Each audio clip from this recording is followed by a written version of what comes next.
Legoshi and Melon finally reach their final confrontation. Behind them lies the Wang-Gwen Cliff, and Legoshi is bound to a chair, completely unable to move.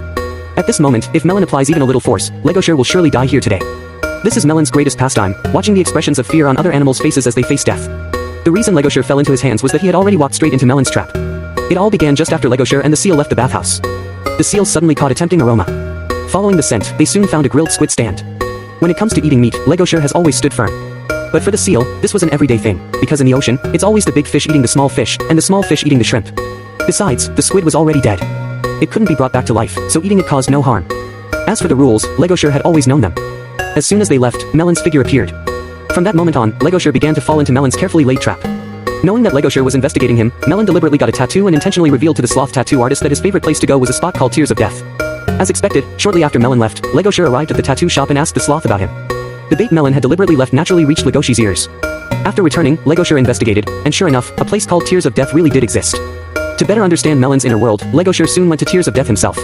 He personally experienced what it felt like to sit there alone, facing the vast, boundless ocean. That extreme loneliness reminded him of Haru, and of the happiness he once felt interacting with carnivores. Melon would never understand any of this. As a hybrid animal, he had been an outsider in everyone's eyes since childhood. Throughout his life, he had never had a single true friend. His relationship with the lion gang was nothing more than one of mutual. But from another perspective, he was still just an animal, one who also needed friends, who also needed to be understood.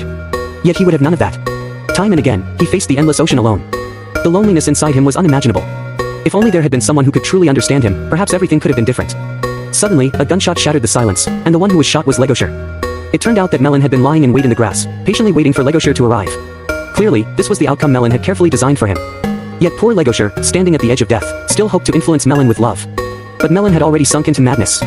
All he wanted was to see a hopeful wolf fall into despair. That was what amused him the most. And so, Legoshi was pushed off Wang-Gwen Cliff. Meanwhile, after much reflection, Lewis finally decided to expose the dangers of the drink G-Nensi and make them public, hoping to save more animal lives. What he didn't expect was that when he got home, his father greeted him with a furious scolding. The supplier of G-Nensi belonged to the family of Lewis's fiancée. Now, because of the uproar Lewis had caused, the company's stock had plummeted, resulting in losses of tens of billions. This wouldn't just affect his engagement, it would also impact the future business of Lewis's family. But Lewis, filled with a strong sense of justice, didn't care about any of that. What mattered to him was whether he could save more animal lives.